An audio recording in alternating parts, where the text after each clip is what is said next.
Hola, TV-Livers. Aquí soy una corridica más, una 10K, en esta vegada que me salió de lo país y soy en Cataluña, en Sant Miquel de Balenyà, en la cursa de la cerveza que organiza la fábrica de Viera, que llega ti, y una, bueno, no sé cuál de las dos lleva una de estas, que organiza la fábrica de cerveza artesana Montseny, que bueno, pues que fa una Viera buenísima y que organiza esta corridica, que son 10 kilómetros por aquí, por Laval, que lleve un puesto súper pincho. Si no lo conocéis, pues os recomiendo mucho que tos vengáis a vielo, y que antimás y una corrida pues una mica peculiar, porque día 3 avituallamientos, pero no son de agua, son de Viera. Pues creo que sí, pues lo organiza una fábrica de Vieras, pues Viera.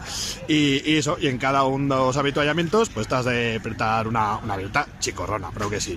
Bueno, pues eso, pues una cosa original, que antimás pues aquí nos van a dar más Viera y antimás un entropán de butifarra, pues que se lo apretará Belún, porque ya sabes que yo la butifarra no me mola, pero bueno.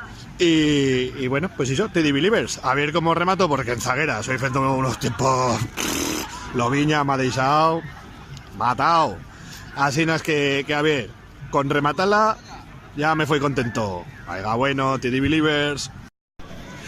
Hola, TV-Livers, pues ya hemos acabado.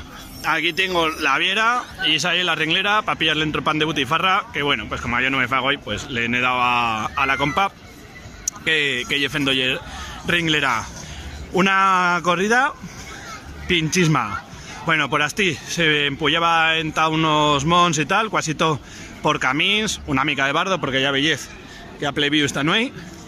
Pero hiperpincha con caballicos, con muchons, de todo. Y ahora, pues eso, esta Viera, que buenísima. Bueno, no sé si, igual si no ese corrido, pues me sabría peor, pero bueno, ahora me sabe a puñetera gloria. Y soy los 3 avituallamientos, bueno, estoy una ideaza, lo de tres vegadas a turar, pa' fete una Viera a mitad de correr, y esto ye lo mejor. Así nada, que cuento, que repetiré, que el otro año, pues sería aquí, una otra vegada, corriendo esta cursa de la cerveza, en Sant Miquel de Balenyà. Venga, que vaya bueno, TV-Livers.